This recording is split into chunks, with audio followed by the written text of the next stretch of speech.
Let me tell you a secret most people spend their whole lives avoiding. Safety is the greatest illusion ever sold, and the price you pay for chasing it is your potential. Every great thing you've ever dreamed of, every bold goal you've dared to write down, lives on the other side of risk. Not because life is cruel, not because success is reserved for the lucky, but because growth requires movement, and movement requires uncertainty. You don't evolve in safety. You don't grow in comfort. And you definitely don't reach your greatest self by doing what you already know. You were not built to stay in one place. There is something in your spirit that craves expansion, that needs to break the walls of what's familiar so you can meet the version of you haven't become yet. And that's the real reason why risk is required. Because until you step into the unknown, you don't just avoid failure, you also avoid transformation. Until you take the leap, you'll never know what wings were waiting to unfold. You can stay safe, or you can become powerful. But you can't be both. Look around. Every person who has ever inspired you risked. They risked rejection. They risked failure. They risked being misunderstood, laughed at, walked away from. But they chose the discomfort of becoming over the illusion of security. Why? Because deep down they knew the risk of regret is always greater than the risk of failure. Because fear rarely announces itself as fear. It speaks with the voice of logic. It wears the mask of being realistic. It whispers things like, now's not the right time. What if you lose everything? Or, you're not ready yet. But that's not wisdom. That's not caution. That's camouflaged fear.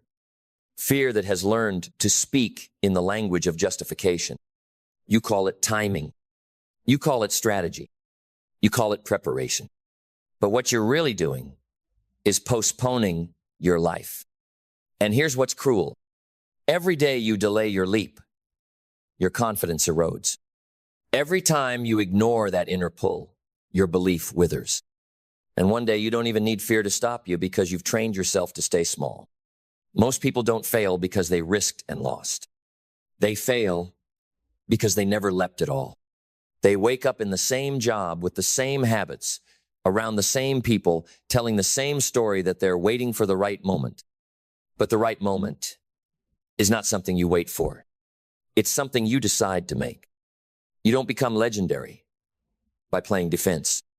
You don't build an extraordinary life by avoiding discomfort.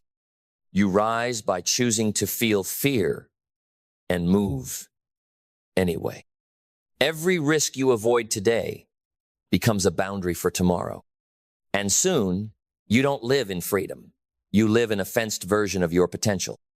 You pace around your own limits and call it being responsible. But it's not responsibility. It's resignation. It's surrender. Dressed up in excuses. You want power? Then you have to be willing to risk comfort. You want growth? Then you have to be willing to risk familiarity. You want greatness? Then you have to be willing to risk being seen, being stretched, and maybe even failing but rising anyway.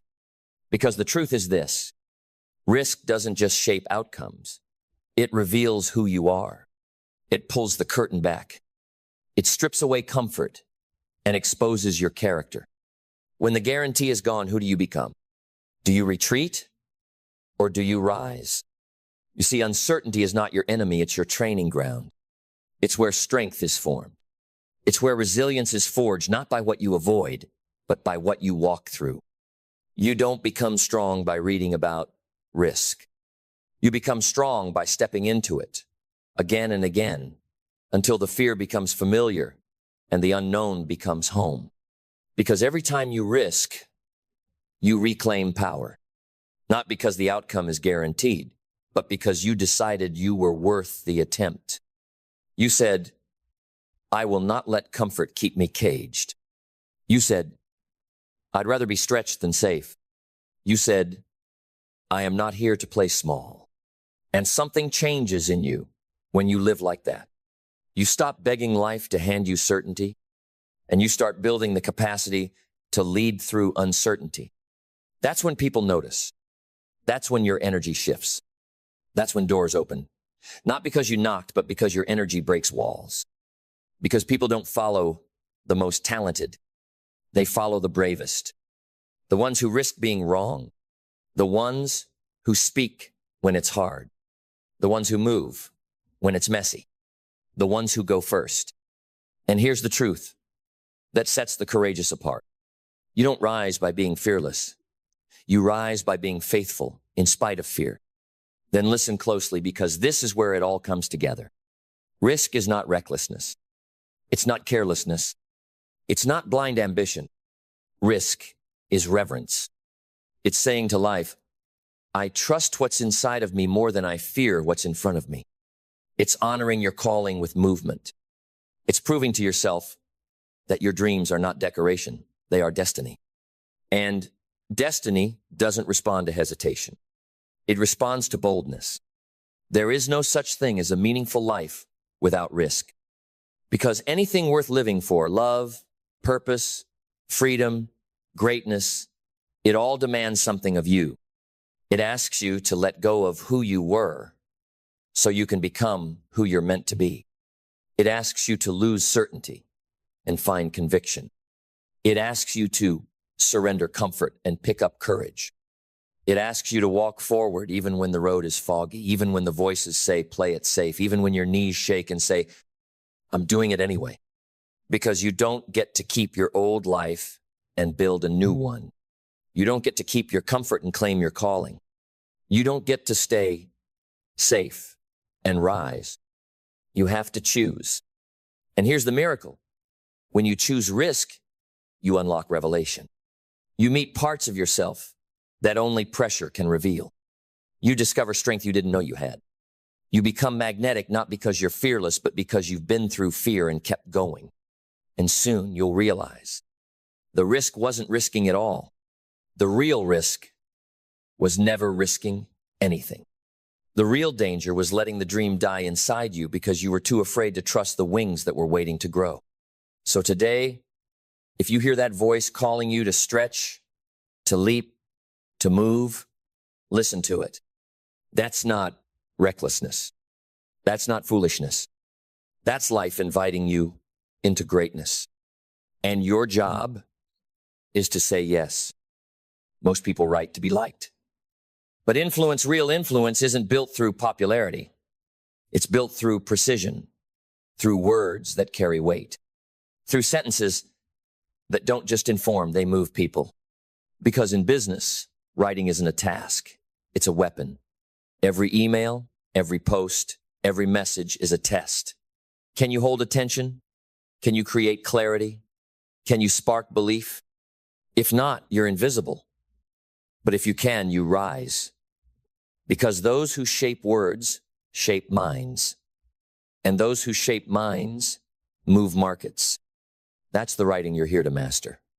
Not fluff, not filler, not empty noise camouflaged as cleverness, but writing that commands, that shifts, that ignites, that cuts through the fog like a sword through silence. Writing that gets clients to trust, teams to move, investors to lean in, buyers to click, and people, real people, to feel seen, understood, and inspired to act. But let's get one thing straight. Powerful writing in business isn't about sounding smart. It's about making them feel smart. It's not about showcasing your vocabulary. It's about unlocking their vision. It's not a performance, it's a service. The better you write, the more clearly they see themselves succeeding with you. So where does it begin? It begins with clarity. Clarity isn't just a nice thing. It's the thing. If your message isn't clear, it doesn't matter how creative it is. Confused people don't buy. They don't follow. They don't move. And in a world drowning in content, clarity is a lifeline. To write with clarity, you must think with clarity. You must know exactly who you're talking to, what they're feeling, what they fear, and where they want to go. You're not writing to impress them. You're writing to join them in their tension and then show them the way out. Clarity isn't soft. It's not boring. It's sharp. It cuts through the fog. It says, here, this is the truth. This is what matters. This is what's possible. And when done right, it pierces through resistance and lands straight in the heart. Then comes rhythm. Because writing isn't just what you say, it's how it flows. Influence lives in cadence. Power lives in pacing. You don't just type words, you conduct them. You orchestrate tension. You shape silence. You decide when to punch, when to pause, when to press, when to breathe. A powerful sentence is more than language. It's a lever. It lifts belief. It moves action. It opens doors in the reader's mind that were previously locked. So write like a sculptor, cut everything that doesn't serve the form. Write like a musician, feel the beat of your words. Write like a boxer, know when to jab, when to strike, and when to hold. And never forget, emotion is the engine. Logic informs, but emotion transforms. If your writing doesn't move them, it won't matter how accurate it is. If they don't feel something, they won't do anything. That's not manipulation, that's connection.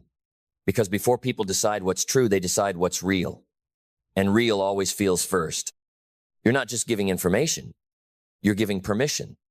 Permission to believe, to dream, to change. And every line should walk them closer to the person they want to become, with you, through you, because of what you wrote. Tone is the soul of your writing.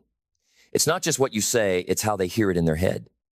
Tone is what makes someone lean in instead of scroll past. What makes your words feel like a conversation instead of a commercial. What makes your voice unforgettable. In business, your tone must carry confidence without ego, warmth without weakness, authority without arrogance. It's the difference between shouting and shining, between pressure and presence. A confident tone says, I've done the work. A clear tone says, you're safe here. A real tone says, I see you.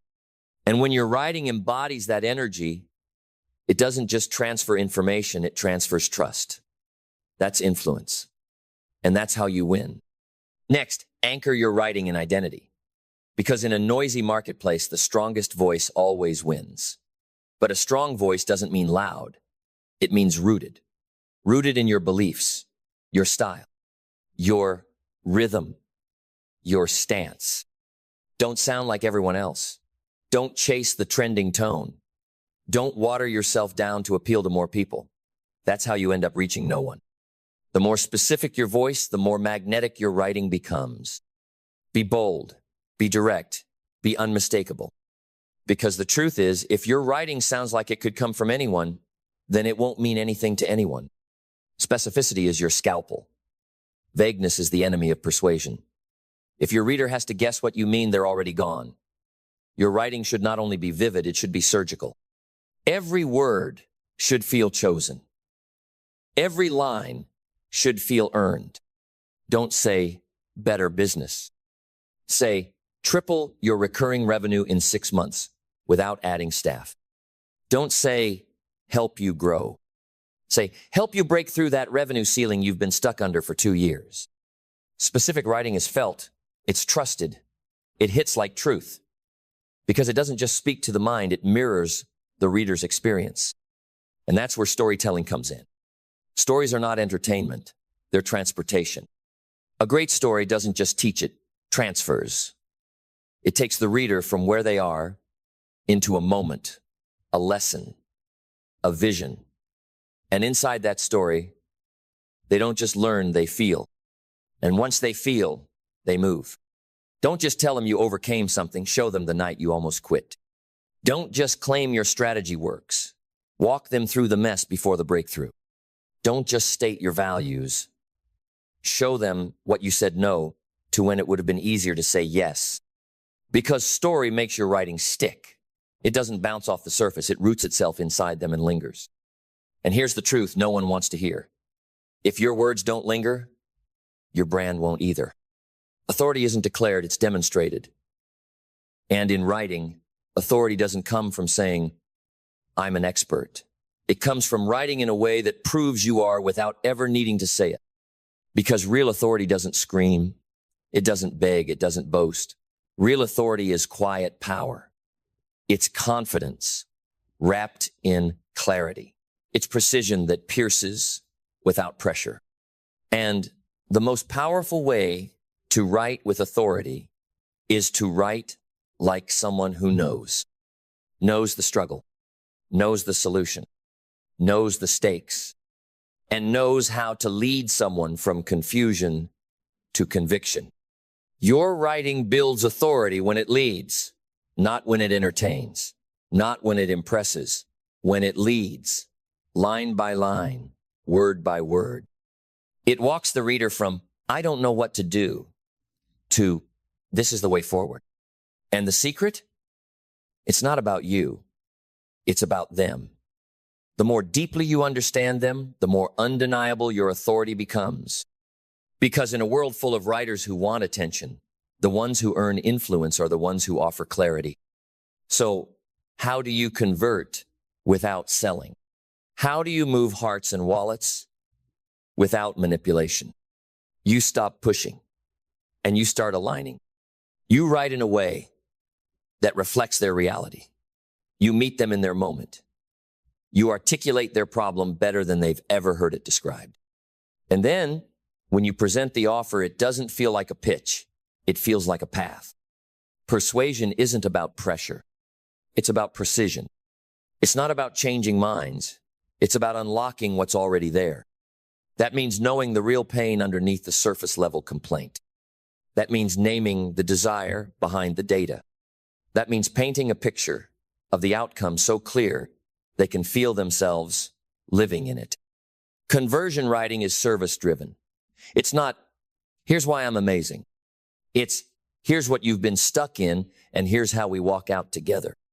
And if you want your writing to build lasting influence, it must reshape identity. Because the most powerful writing doesn't just shift thoughts. It shifts self-perception. It takes someone from, I'm overwhelmed, I'm stuck, I'm behind, to, I'm capable, I'm ready, I'm done waiting. That kind of writing doesn't talk at people. It talks to the part of them that's been waiting to be woken up. So write to the future version of your reader, the version that's braver, bolder, clearer. Speak to their potential, not their pain. Don't just show them what's wrong, show them who they can become. And when they feel seen by your writing, when they recognize themselves in your words, they won't just follow you. They'll thank you. They'll remember you. And they'll move because of you. Because at the end of the day, writing isn't just about communication. It's about creation. You are not just writing content.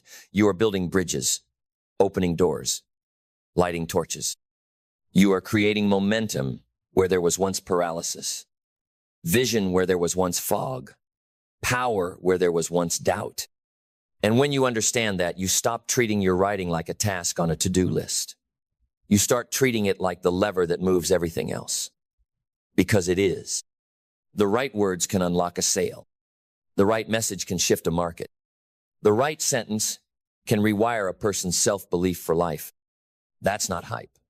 That's the quiet truth behind every influential brand, every meaningful movement, every lasting business. Someone wrote something powerful enough to make someone else believe again. So if you're serious about building influence in business, don't start with your funnel. Start with your pen, with your process, with your intention, with your obsession with clarity, your reverence for rhythm, your demand for depth. Because writing isn't something you do once the real work is done. Writing is the work. It's where the vision gets shaped. It's where the voice gets found. It's where the value gets proven before you ever speak a word or sell a thing. And the most successful people in business, they write with identity. They write with intention. They write like leaders, not because they want attention, but because they want to serve at scale. So don't just write to publish. Write to pierce, to provoke, to clarify, to convert, to empower, to elevate, to lead. And when you do that, when your writing starts breathing with the heartbeat of someone who cares, people will notice. They'll feel it. They'll remember it. And more importantly, they'll respond to it. Because writing done right doesn't just create content. It creates connection. It creates conviction. And in the end, it creates change. So write like it matters. Because it does. Write like your future depends on it. Because it might. Write like it's your legacy being carved, one line at a time. Because that's exactly what it is. And when it's all said and done, and your business has scaled and your brand has grown and your influence has reached places you never imagined, you'll look back and realize it started with one sentence, one truth, one choice to write like a leader and never look back. You don't need to raise your voice. You don't need to flex your muscles. You don't need to prove anything to anyone. Because when your mind is strong, truly strong, the room feels it before you even speak. A strong mind doesn't chase attention. It commands respect, not through arrogance, but through undeniable presence. You see, most people build bodies. Some build brands. But very few ever build the one thing that changes everything. A mind so solid, so unshakable, so brutally clear, it terrifies mediocrity. Why? Because a strong mind doesn't need agreement. It doesn't crumble under pressure. It doesn't panic when the plan falls apart. It adapts. It recalibrates. It rises. You want to become unstoppable? Then forget impressing others. Forget fitting in. Forget being liked. Build a mind that doesn't flinch. Build a mind that says, this storm, let it come. Build a mind that scares people, not because you're cruel, but because you're clear. Because your silence is louder than their shouting. Because your calm exposes their chaos. Because your presence makes them realize they haven't done the work. And that kind of power, it isn't born. It's forged. Then let's build it. Because a strong mind isn't something you're born with, it's something you train. And the first step, embrace discomfort like it's your mentor. Most people run from discomfort. They label it as pain. They escape into distraction, into comfort, into anything that numbs the sting. But a strong mind, it runs toward it. Not because it enjoys suffering, but because it understands that discomfort is data. It's proof that you're stretching. It's evidence that you're outgrowing your limits. It's the raw material of transformation. A weak mind says, this is too hard. A strong mind says, this is how I grow. Every challenge becomes training. Every setback becomes feedback. Every no becomes fuel. And when you stop avoiding discomfort, you stop avoiding power. Step 2, ruthlessly control your input. You can't build a strong mind with junk thoughts, just like you can't build a strong body with junk food. If your mind is constantly flooded with gossip, fear, noise, and comparison, how can you expect it to think clearly, create powerfully, or act decisively? A strong mind is a guarded gate. It doesn't let everything in. It filters. It chooses. It protects its peace like a fortress. Because once your attention is hijacked, your clarity is gone. And without clarity, you can't lead. You can't build. You can't stand. Want mental strength? Then master what you watch. Master what you listen to. Master who you allow to speak into your world. You don't have to cut everyone off, but you do have to guard your influence because your mind becomes what it consumes. Step 3, train your focus like it's your life force, because it is. Distraction is the enemy of power, not because it's loud, but because it's subtle. It doesn't destroy you with force, it erodes you with fragments. One notification at a time, one scroll at a time, one excuse, one delay, one mental tab left open for too long. And before you know it, your mind is no longer yours. But a strong mind, it's not just focused. It's ruthlessly focused. Because here's the truth. Where your focus goes, your life follows. Where your attention flows, your identity forms. And if you don't train your focus, the world will train it for you. You want to scare mediocrity? Then lock in. Set blocks of time where you're unreachable. Cut off digital noise. Silence the world so you can hear yourself think, so you can build the internal stamina to stay locked into a task. long after the world would have quit. Because this world doesn't need more people with ideas. It needs people with the concentration to execute them. Focus isn't something you have. It's something you practice. And the more you practice, the less space you give to doubt, to drama, to distraction. And when that becomes who you are, people feel it. They don't understand it, but they respect it. They can't manipulate you. They can't shake you. They can't pull you into every crisis because you're anchored. Step 4, make your word law. If you say you're going to do it, do it. Even if no one sees. Even if no one claps. Even if you're the only one holding yourself to that standard. Why? Because a weak mind negotiates with itself. A strong mind, it executes. It doesn't wait to feel like it. It doesn't beg for motivation. It moves because it said it would. Discipline isn't punishment. It's self-respect. And when your word becomes law, you stop chasing confidence. You become it. You embody it. You no longer need to convince anyone of your strength because your consistency speaks louder than your voice ever could. Then, let's finish what we started. Because building a strong mind doesn't end with discipline. It evolves into something deeper, something rare. Step 5. Master your emotions or they will master you. Understand this. Your mind cannot be strong if your emotions control your decisions. And emotional strength is not about being cold, stoic, or distant. It's about ownership. It's being able to feel the fear and still move forward. To feel the pressure and stay calm anyway. To feel the weight of the world and not let it bend you out of shape. A weak mind reacts. A strong mind responds. It sees the storm and chooses how to sail through it, not how to scream at the waves. You want real power? Then don't let anger speak for you. Don't let fear drive your choices. Don't let disappointment shut you down. Train your emotional muscle. Pause. Observe. Breathe before you respond. Own your internal world so deeply that no external event can steal your peace. Because when you master your emotions, you become unshakable. You become the eye of the hurricane. You become the stillness in a world addicted to reaction. And that calm terrifies people because it shows them what's possible when someone actually does the inner work. Step 6, choose solitude over noise. Most people can't sit alone in silence. They need constant stimulation, a screen, a voice, a distraction.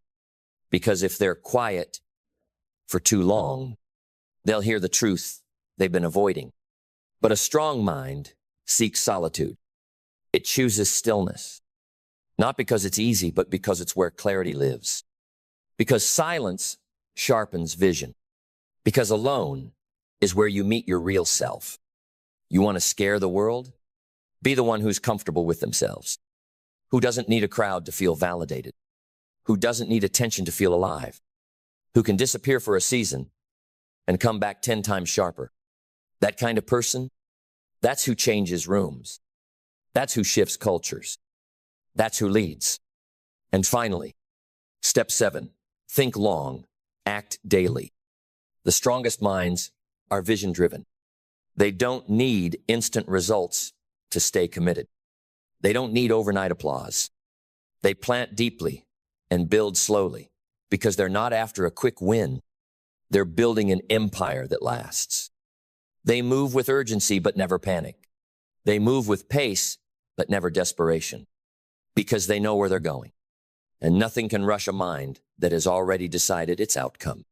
So build that mind, brick by brick, habit by habit, thought by thought. And one day, you won't need to say a word. You'll walk into a room, and your presence alone will say, I am not here to be impressive. I am here because I've built something that cannot be shaken. Not loud, not flashy, just unignorable. That's the kind of mind that scares everyone because it can't be moved. And when you build that, You don't just win. You redefine what power looks like. There comes a time in every life when you stop asking for permission, when you stop waiting for the world to get easier, when you stop bending to the noise and start listening to something far more powerful, your own alignment. That's the moment your life changes. Not when you get a raise, not when you buy the house, not when the world applauds. It changes the moment you finally understand this. There are rules, unwritten, unshakable, unbreakable, not rules made by society, not imposed by someone else's expectations, but rules carved into the very fabric of how excellence, purpose, and fulfillment are born. And when you align your life with these rules, not just at work, not just in success, but in everything you do, that's when you rise. So today, I'm not here to inspire you. I'm here to recalibrate you, because deep down, you already know these truths. You've felt them in the silence, in the struggle, in those moments when you could have chosen comfort, but something in your soul whispered, go further. That whisper is your integrity. And today, we give it a voice. 1. Be the kind of person people can count on, even when it's inconvenient. Especially then, because the world is full of people who show up when it's easy. You will be remembered for how you act when it's not. Show up when no one claps. Serve when no one thanks you. Keep your word not because someone's watching, but because you are. Reputation is what they say about you. But character is what you say to yourself when no one's looking. Be undeniable in your integrity, unshakable in your discipline, relentless in your follow-through, because trust is the currency that builds empires, and it's earned brick by brick through every quiet decision. 2. Never outsource your standards. Your standard is your signal to the world. It tells people what you will accept and what you never will. And if you let the world lower that for you, even once you teach them how to treat you, you teach your job, your relationships, your friends, even your own mind, that mediocrity is okay, but it's not. You weren't built to tolerate average. You were built to lift the bar for yourself and for others. 3. What you tolerate becomes your truth. Tolerate gossip, you become noise. Tolerate chaos, you lose your clarity. Tolerate excuses, and they will multiply. Because every time you allow less than your values, you make a silent agreement to stay small. So choose wisely. Not out of fear, but out of alignment. You don't need to be loud to be powerful. You just need to be clear, crystal clear. 4. Honor the work even when it's unseen. There is no such thing as behind the scenes, because every detail is building who you are becoming. Sweep the floor like it's a stage. Send the email like it's a signature. Train like someone's life depends on it, because one day it might. Excellence is not a result. It's a rhythm, a way of walking, a way of breathing, a way of treating the ordinary with extraordinary care. That's the secret the world never told you. The difference between average and exceptional is rarely talent. It's devotion. 5. Protect your energy like it's gold. Because it is. Energy is your presence, your perception, your power. It's how you enter a room. It's how you recover from loss. It's how you build when you're tired and lead when you're under fire. And in a world addicted to speed, noise, and distraction, your energy is under attack every day. Guard it. Don't give it away cheaply.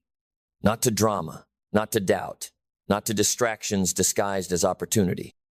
Choose your focus the way a warrior chooses his weapon. Deliberately, strategically, unapologetically. 6. Learn faster than you fail. Because failure isn't your enemy, stagnation is. Mistakes don't ruin you, denial does. If you're willing to extract the lesson, nothing is wasted. The biggest difference between those who win and those who stay stuck isn't intelligence. It's integration. It's what you do after the fall, after the embarrassment, after the disappointment. Do you justify or do you evolve? Because failure is feedback, and feedback is gold if you're willing to mine it. So fall, but fall forward. Bleed, but build. Break, but rebuild with better hands, better eyes, better wisdom. 7. Make peace with repetition, because mastery is boring before it's brilliant. Most people quit because they confuse boredom with misalignment. But repetition is not failure, it is refinement. The greats don't look for new all the time. They look to go deeper. They repeat the fundamentals. They return to what matters. They swing the hammer again and again until every strike becomes poetry. Until what was once effort becomes instinct. Until excellence becomes identity. 8. Keep promises to yourself like your life depends on it, because it does. Every time you say, I'll do it, and you don't, you teach your mind to distrust your word. And when you stop trusting your word, you stop trusting your power. You don't need more motivation. You need more follow-through. Start small if you must, but start and don't stop. Because your confidence is not built in hype.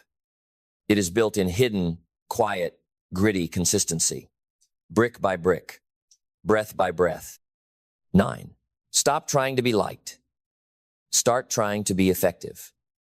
You are not here to decorate the room, you are here to shift it. You are not here to be popular. You are here to be aligned. Let people misunderstand you. Let them label you. Let them judge your pace. Just don't let them write your story. Speak truth anyway. Act with intention anyway. Build what matters anyway. Because a life built on authenticity will outlast every trend, every critic, every crowd that ever walked away. 10. Never forget who you're becoming. Because in the daily grind, it's easy to get lost in the doing and forget the becoming. But the real work is not what you produce. It's what you embody. It's not just what you accomplish, it's who you become in the process. And when you measure success by alignment, not applause, by progress, not perfection, you win at a level the world can't define and can never take from you. So what do you do now? You live the rules. Not sometimes, not when it's convenient, not when you're motivated, but every day, in silence, in pressure, in progress. Because these rules aren't here to decorate your journal, they are here to define your legacy. Anyone can talk about success. Anyone can wear ambition like fashion. But only a few will live by code, not because it's easy, but because it's true. You want to rise? Then root yourself. You want freedom? Then earn it through discipline, through devotion, through decisions that don't look glamorous but make you unshakable when the storms come. Because they will come. And when they do, your golden rules are not just ideas, they're your shelter, your spine, your sword. Let others chase approval. Let others seek applause. You build. Quietly, fiercely, consistently. Because the world doesn't remember noise. It remembers impact. It remembers those who walked in truth when it was hard. Those who built when it would have been easier to break. Those who stood tall when the world tried to make them small. These rules, they're not about being perfect. They're about being aligned. About building a life where your heart, your habits, your words, and your walk all say the same thing. And that kind of life, that's power, that's peace, that's purpose. So write these rules on your mirror, speak them into your mornings, let them echo in your silence. And when no one's watching, that's when you live them loudest. That's when you become undeniable. Because in the end, it's not the world's rules that shape you, it's the ones you refuse to break for anyone. Live by those. And the life you're chasing will start chasing you. There is a force inside you right now, untapped, unshaken, unbreakable. Not because you're special in some mystical way, but because you are human. And being human means being born with potential so vast, most people never touch it. They don't touch it because they've been taught not to. Taught to stay quiet. Taught to play safe. Taught to follow instead of led. Taught to dim the light so others feel comfortable in the dark. But let me tell you something you might have forgotten. You were not born to be manageable. You were born to be magnificent. And the greatest tragedy, it's not that people fail. It's that they never try because they've never seen what's possible inside themselves. There is power in you, not the loud kind, not the showy kind, but the kind that shifts everything the moment you awaken it. It's the power of clarity, the power of conviction, the power of choice. You don't need to look for it outside. It's already there, buried beneath layers of self-doubt, shame, silence, and the stories you've repeated for years. Stories like, I'm not enough. I'm too late. Someone else already did it better. Lies. Every one of them. You want to harness your power? Then you must confront what's burying it. You must silence the world long enough to hear the roar inside you. You must walk into the storm, not because it's safe, but because that's where your strength is forged. You must choose to stop asking for permission and start giving yourself authority. Because the truth is, no one is coming to unlock you. That key, it's in your hands. And the lock is not on the door, it's in your mind. Because the most dangerous lie you've ever believed is that your power needs to be given to you. That somehow someone out there holds the switch. That someday when conditions are right, when the timing is perfect, when the fear goes away, then you'll rise. No, you don't rise when it's easy. You rise when you decide that enough is enough. You rise when the pain of staying small finally outweighs the fear of being great. You rise when you stop negotiating with mediocrity. When you stop waiting to be saved. When you stop blaming the past and start building your future brick by brick, belief by belief, choice by choice. Because the truth is this: you are not powerless. You are not broken. You are not behind. You're just dormant. And dormancy ends the moment you decide to wake up. You want to harness your power? Then stop trying to feel ready. Stop trying to get it perfect. And start moving through resistance. Start owning your identity. Start protecting your fire. Because you have one. Even if it's just a flicker right now, it's there. And that flicker, it's enough. Because every wildfire started with one stubborn spark. But sparks need oxygen. They need belief. They need motion. They need you to breathe life into them through action. Not once, but every day. You can't outsource this. You can't delegate your destiny. You can't fake power. You either own it or it owns you. And let me say this clearly. You don't become powerful when the world sees you. You become powerful when you finally see yourself. When you look in the mirror and stop asking, what am I missing? And start declaring, everything I need is already within me. Then let's finish this not with inspiration, but with ignition. Because real power isn't loud. It doesn't scream for attention. It commands space without begging for it. It walks into the room and the atmosphere changes. Not because of volume, but because of presence. And presence comes from wholeness, from finally standing in the truth of who you are, without apology, without disguise, without dilution. That's the moment everything changes. When you stop playing small to protect someone else's comfort. When you stop shrinking because the world told you to be humble. Listen, humility isn't pretending you're less. True humility is owning your gifts so deeply you serve the world with them. Because your power isn't for domination. It's for illumination. It's to walk so boldly in your light that others remember their own. You want to know the secret to real, unstoppable power? It's not control. It's not domination. It's not perfection. It's integrity. It's alignment. It's living in such deep truth that nothing can shake you out of it. No criticism, no praise, no failure, no fame. Just you, solid, steady, grounded in who you are and where you're going. Because once you harness the power within you, the world outside you can no longer control you. You no longer chase you, attract. You no longer beg you, build. You no longer ask you, embody. And people feel it. They listen differently. They trust you. Not because you're the loudest, but because you're the clearest. Because in a world full of noise, you walk with signal. So stop asking when it's your time. Stop waiting for the right moment. Stop thinking you need more credentials, more followers, more permission. You already have everything it takes. You always have. And if you'll just make the decision today, right now, to stop ignoring the fire and start feeding it, start fanning it, start living from it, then you'll wake up one day and realize you didn't find your power. You remembered it. You reclaimed it. You finally let it lead. And from that day forward, you didn't just live. You lit the way. Let's get something straight from the beginning. You don't rise to the level of your goals, you fall to the level of your systems. You don't break through by wanting more. You break through by becoming more. Because goals by themselves mean nothing. Everybody has them.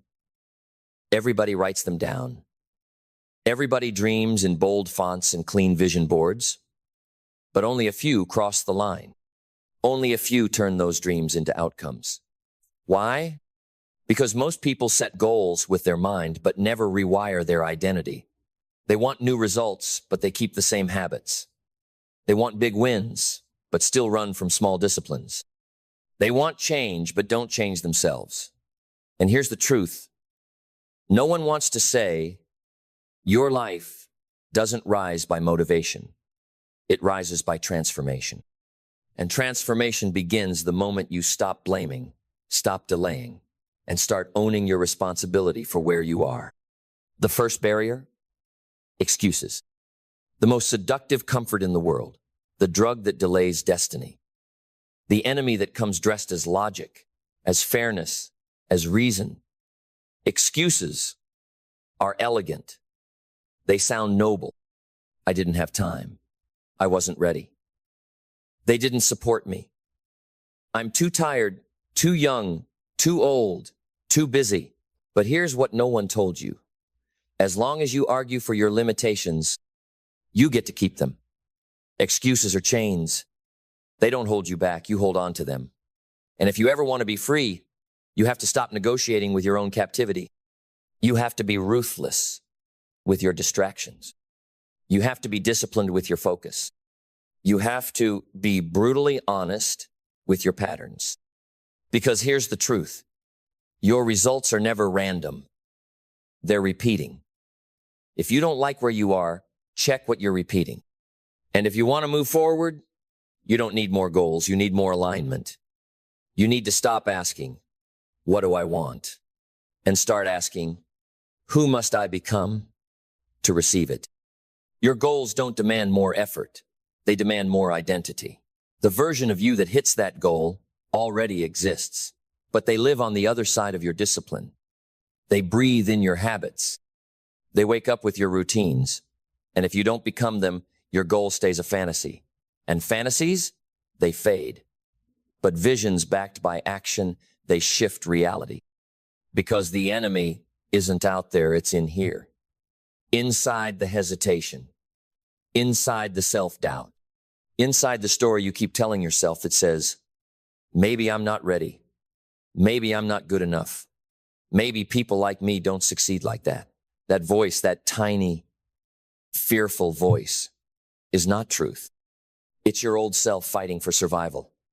And every time you hesitate, every time you let that voice speak louder than your vision, you give your past permission to own your future. But let me remind you of something.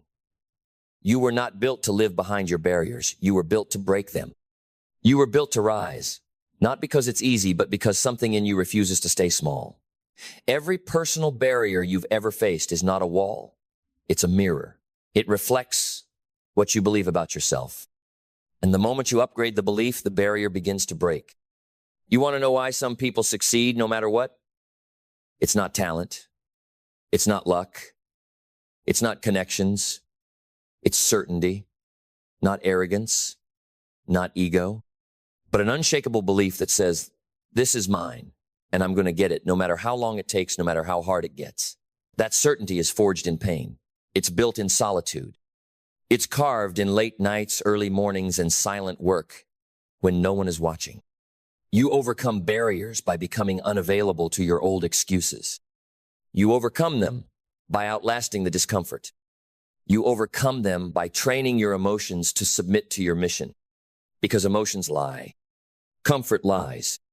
Fear lies. But commitment tells the truth. And here's that truth. If you're willing to pay the price, you can have the life, but you cannot negotiate with the cost. You can't pay halfway and expect full transformation. You can't say, I'll do what it takes, and then shrink when what it takes gets uncomfortable. You must be all in on the vision, all in on the grind, all in on the identity that says, I am no longer available for mediocrity. That's the shift. Not doing more. Becoming different. When your standard changes, your outcome changes. When your self-talk changes, your habits change. When your internal thermostat rises, your reality catches up. Because once your mind catches fire, your life cannot stay the same. You see, most people think achieving goals is about willpower. They try to push through, but willpower fades. It's like a battery, it dies the more you use it. You don't need willpower. You need structure. You need systems that don't rely on feeling motivated. They rely on who you are becoming. Because when your systems are built on your standards, success becomes your default, not your wish. So let's talk systems. Do you have a morning routine that builds your identity before the world steals your attention? Do you have a plan that protects your focus before distractions devour your day? Do you have standards for your energy, your health, your time, or do you let the world decide who you'll be today? Without systems, your goals stay emotional. But when you structure your habits, your discipline becomes automatic. And once something becomes automatic, it becomes inevitable. That's the difference between goal setters and goal achievers. One writes intentions. The other builds identity-backed infrastructure. But structure isn't just about tasks. It's about environment too. You will never outgrow the room you refuse to leave. You will never evolve if you stay surrounded by people who normalize your limitations. If everyone around you settles, you will shrink. If everyone around you doubts, you will hesitate. But if you place yourself in rooms that demand your growth, you will rise to match the room. Sometimes the greatest personal barrier isn't fear. It's familiarity. You've built comfort around who you've always been, even if who you've always been is silently suffocating your future. So tear it down. Tear down the stories. Tear down the self-sabotage. Tear down the calendar full of things that don't move you forward. Replace it with alignment, with precision, with people and places and habits that match the level of life you say you want. You don't become elite by hoping. You become elite by design. You architect your future one routine, one boundary, one belief at a time. And yes, it will get hard. Resistance will rise. You'll want to quit. You'll feel like you're failing. But hear me, that's not failure. That's friction. And friction is feedback. It means you're moving. It means the old you is dying and the new you is being born. Don't run from it. Lean in. You don't become unbreakable by avoiding resistance. You become unbreakable by being tempered through it. And on the other side of that process is a version of you that doesn't just achieve goals, they shatter ceilings. Then let's bring it home, not with hype, but with truth. Not with noise, but with fire. Here's the truth. You don't need more goals. You need more conviction. You don't need another how-to. You need a why so deep it makes quitting feel like betrayal. You don't need more strategies. You need a spiritual refusal to live one more day beneath your potential. Because once your why becomes non-negotiable, your how figures itself out. Once you decide that this version of you is no longer acceptable, the world begins to respond. Doors open, strength rises, people show up. But none of it moves until you do. So stand up right now and decide who you are. Decide what you're no longer tolerating. Decide what you're going to chase like your life depends on it, because in a very real way it does. You are not waiting on clarity. You are not waiting on motivation. You are not waiting on timing. You are waiting on permission, and that permission must come from within. Today is not just another day. It's the day you choose to own your life, to own your time, to own your standards, to own your voice, to own your vision, to own your outcome. And when you do, when you finally stop negotiating with mediocrity and start executing on your future, something powerful happens. You stop being controlled by circumstances and you start becoming a creator of momentum. You stop avoiding fear and start inviting greatness. You stop doubting your dreams and start living inside them, because you're no longer the person who talks about goals. You're the person who builds them. You're the person who executes. You're the person who rises. You're the person who breaks through. No more waiting. No more hoping. No more playing small. This is your time. This is your mission. This is your moment. And it begins right now. Let's start with one truth no one can escape. Your mindset is the operating system of your life. It's not just how you think, it's how you see, how you act, how you respond, how you build, how you survive, how you win. And if that operating system is fragile, everything you try to build will eventually crash. A weak mindset always looks for comfort. A strong mindset looks for growth. A weak mindset avoids risk. A strong mindset embraces challenge. A weak mindset fears failure. A strong mindset uses failure. So the question is not, do you have a mindset? You already do. The question is it solid? Is it trained, sharpened, unshakable under pressure? Because here's the truth. You don't rise to your goals. You fall to the strength of your mindset. When pressure hits, you don't operate at your potential. You operate at the level of your mental conditioning. So how do we develop a solid mindset? Not by accident, not by waiting, not by reading one quote and getting inspired for 5 minutes. You build a solid mindset like you build a fortress stone by stone, choice by choice, discipline by discipline. And the first brick? Clarity. Clarity is the beginning of all inner power. You must know who you are and what you want. Because when you don't know what you want, everything becomes a distraction. But when you are clear, truly clear on what matters to you, the noise fades, the excuses shrink, the path reveals itself. A solid mindset begins with a solid vision, not a fantasy. A vision, something rooted in truth, something you're willing to bleed for. Clarity isn't about pretty words, it's about identity. It's knowing this is who I am. This is what I stand for. This is where I'm going. Next comes responsibility. Because clarity without ownership is just daydreaming. You cannot have a strong mind while blaming the world. You cannot think like a leader while talking like a victim.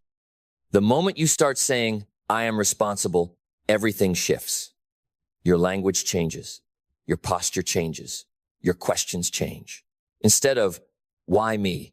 You ask, what now? Instead of who will save me? You ask, what can I build with this? Responsibility isn't blame, it's power.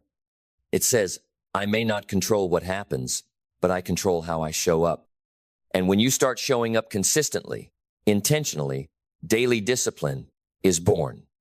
And discipline, my friend, is the muscle of mindset. Discipline is not motivation. Discipline shows up long after motivation is gone. Discipline is what kicks in when the excitement fades. When no one's watching, when it's cold, when it's hard, when it's boring, when your feelings tell you to quit. Discipline says, we keep going. You want a solid mindset? Train yourself to do hard things, especially when you don't feel like it. Because every time you do what you said you'd do, even when it's uncomfortable, you prove something to yourself. I can trust me. And that trust, it becomes unshakable. Because the most powerful force in the world is a person who has earned their own respect. But it doesn't stop there. You have to feed your mind daily, intentionally, strategically. Because a strong mind doesn't grow in silence. It grows in conversation with books, with wisdom, with mentors, with ideas that challenge and stretch and sharpen you. Starve your mind of wisdom, it weakens. Feed your mind truth, perspective, insight, and it sharpens into steel. A solid mindset is not just positive thinking. It's accurate thinking. It's seeing reality for what it is and choosing power over panic. It's facing setbacks without folding. It's meeting adversity with calm eyes and a steady hand. And let's be clear, adversity is not the enemy.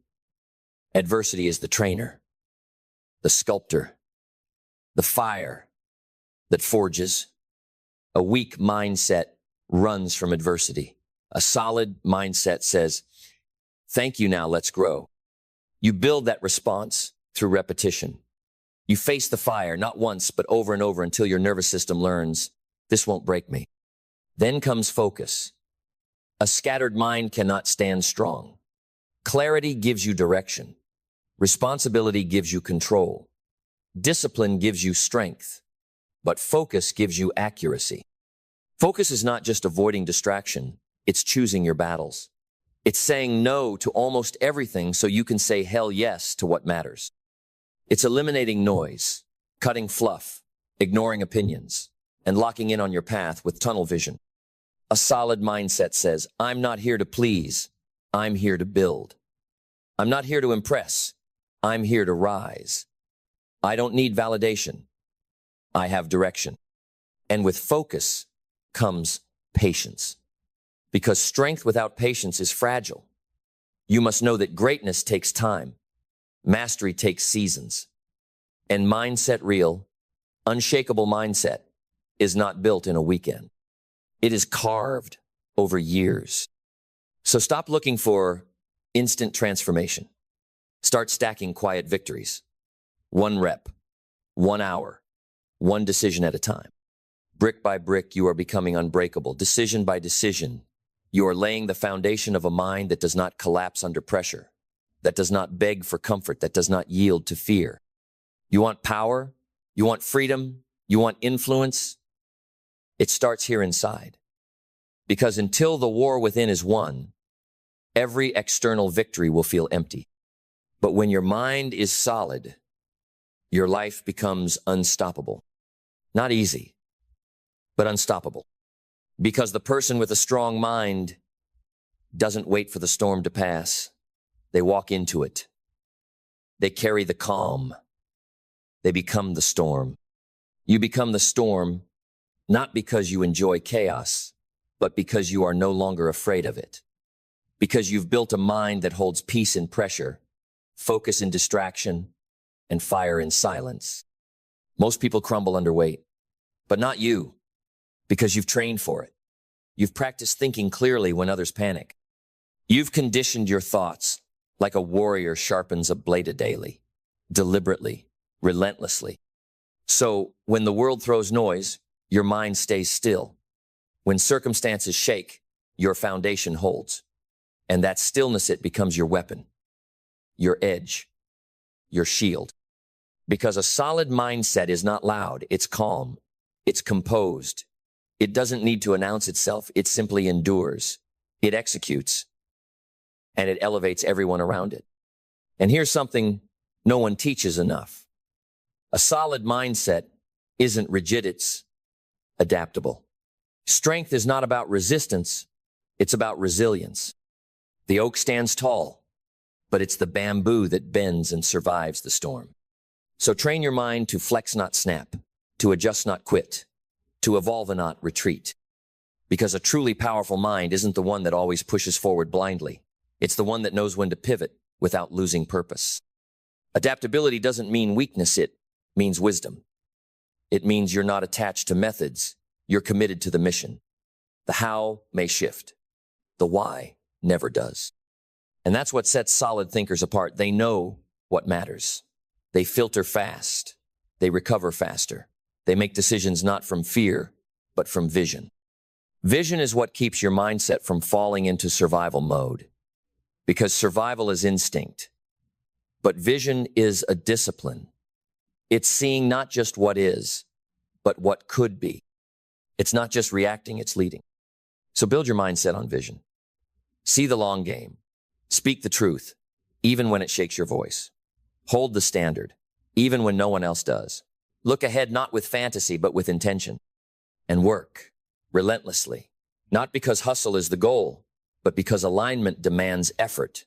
When you believe in something deeply, you show up like it matters. You wake up and you build not someday, but today. Not perfectly, but fully. Because here's the ultimate truth. A solid mindset is not about always feeling strong. It's about acting strong, especially when you don't feel like it. It's about doing the work when the motivation is gone, staying the course when the crowd disappears, choosing progress when comfort is calling.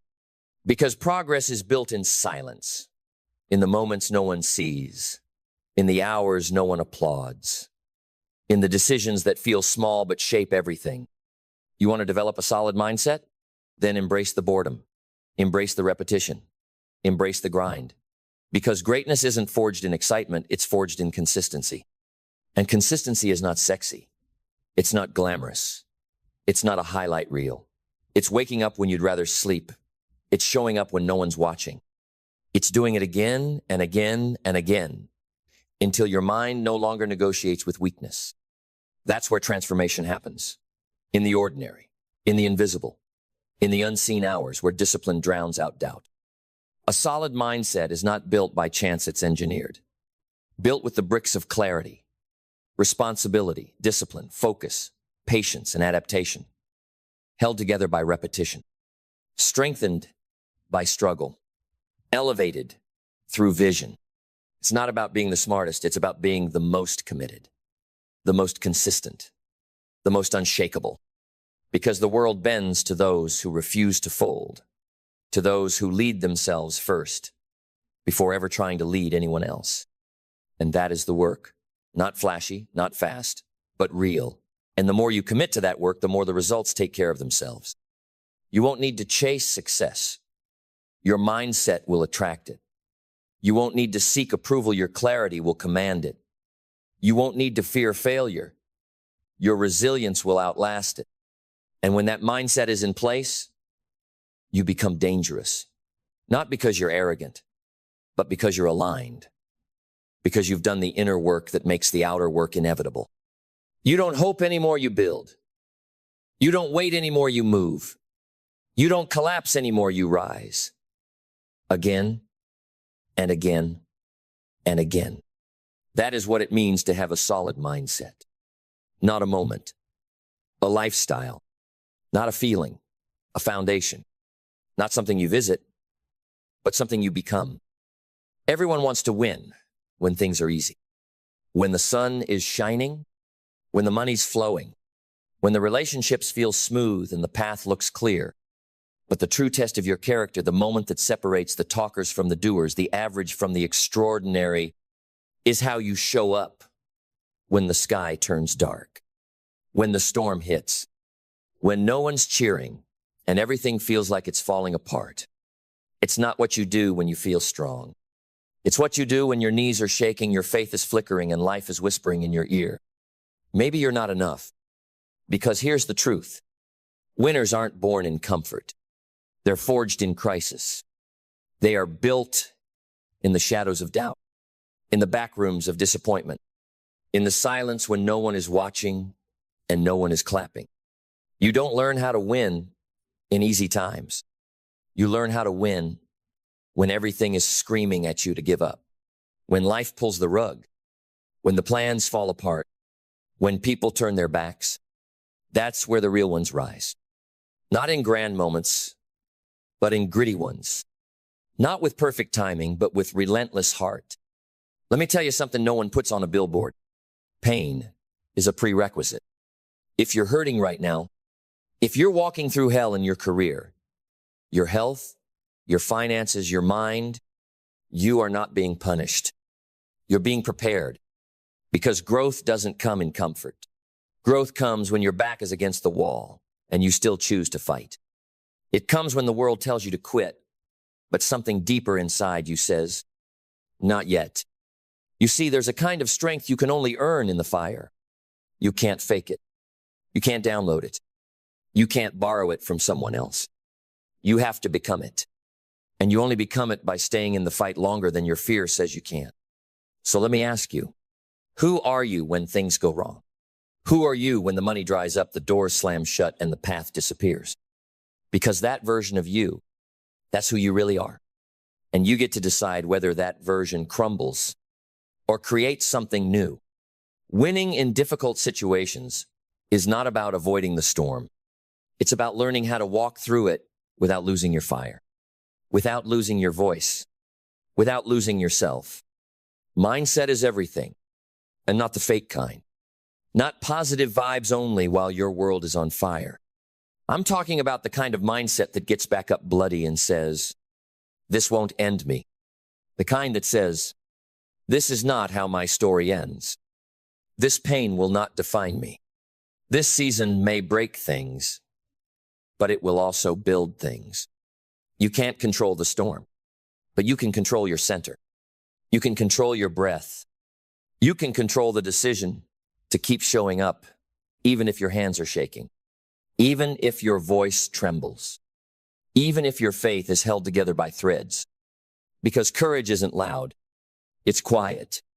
It's showing up again and again and again when every part of you wants to run.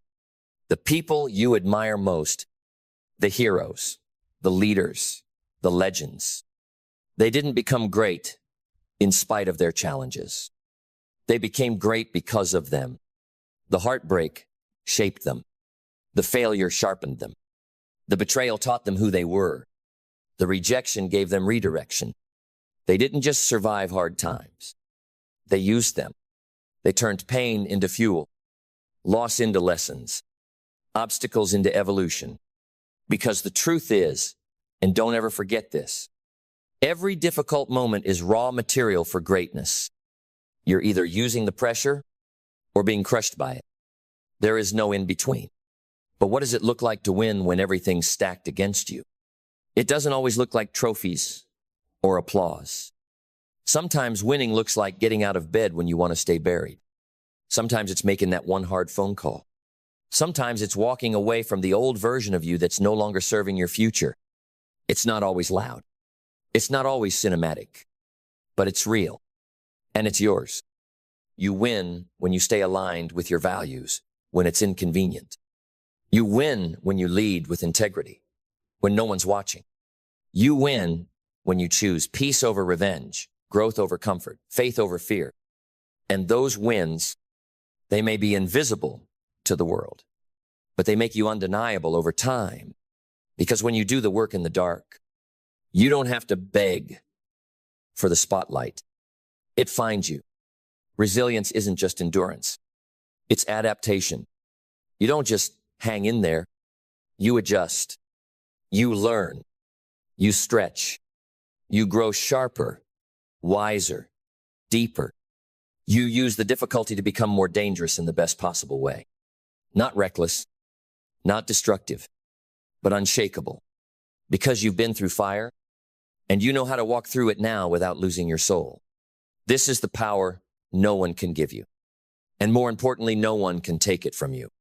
Not circumstances, not critics, not even failure. You become rooted, clear, centered, purpose-driven, even when the pressure mounts. And that's when life begins to shift. Not because it's easier, but because you're no longer easy to knock over. You've built a foundation inside that holds, even when the outside breaks. And that kind of strength, that's what builds empires. That's what changes legacies. That's what wins battles that no one else even sees. Leadership is not a title. It's not a corner office or a nameplate or 1,000 followers nodding in agreement. Leadership is a weight, a sacred responsibility, a fire that must be carried not for your own glory, but for the growth of others. And if you do it right, you don't just lead people, you lift them. You don't just give orders, you give identity. Because real leadership is not about being in charge. It's about being charged with a vision that's bigger than you, a purpose that stretches beyond your comfort, and a commitment to truth that does not waver when tested. And here's the truth. Every generation redefines leadership. But the principles, the truths, they do not change. They echo through time. They whisper through the decades. They burn through noise and trends and surface-level hype. Because leadership, at its core, is timeless. It is not dictated by technology. It is not confined to platforms. It is not reshaped by fashion or filtered by popularity. It is a foundation, a way of being, a standard you carry even when the world is too distracted to notice. The greatest leaders, from ancient kings to modern CEOs, from battlefield generals to high school mentors, all carry the same flame. It's the flame of responsibility, the flame of vision, the flame of sacrifice. They all understood one thing. Leadership isn't about having power over people. It's about holding power for people. It's about becoming the kind of person others can trust with their future. And trust, that's the real currency. You don't lead with fear. You don't lead with manipulation. You don't lead with charisma alone. You lead with trust, earned slowly, kept fiercely. And trust is built not in speeches, but in standards, in how you show up when the spotlight is gone, in how you respond when the pressure rises, in how you treat those who can't offer you anything but honesty. If people trust your character, they will follow your vision. So, if you want to lead, truly lead, you must first lead yourself, because you cannot take people somewhere you haven't gone. You cannot demand discipline in others if you make excuses in private. You cannot call for vision if you're still hiding from clarity. Leadership begins not with authority, but with alignment. You must become the standard you speak about. You must become the proof before you become the plan. Because people don't follow instructions. They follow example. And this is where most fail. They want the influence without the inner work. They want the loyalty without the integrity. They want the spotlight without carrying the torch. But you can't fake depth. You can't shortcut trust. You either embody the values or you violate them. There is no neutral ground. Because every time you speak, your team is watching. Your family is watching. The next generation is watching. And what they need from you is not inspiration without substance. They need consistency without cracks. Your words mean nothing if your habits scream something else. Your mission is just noise if your mindset is still at war with itself. That's why real leadership begins in silence, in the moments before the decisions, in the way you carry your own chaos, in the standards you set when no one is looking. You don't wait to lead when the time is right.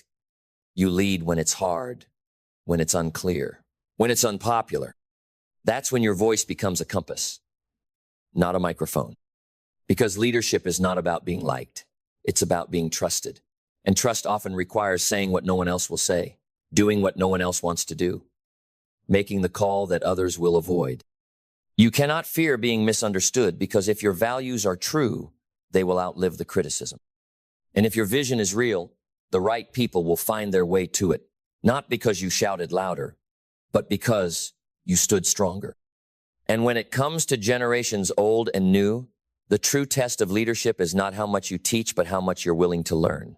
You must be rooted in wisdom, but flexible in expression. You must honor the past without becoming trapped in it.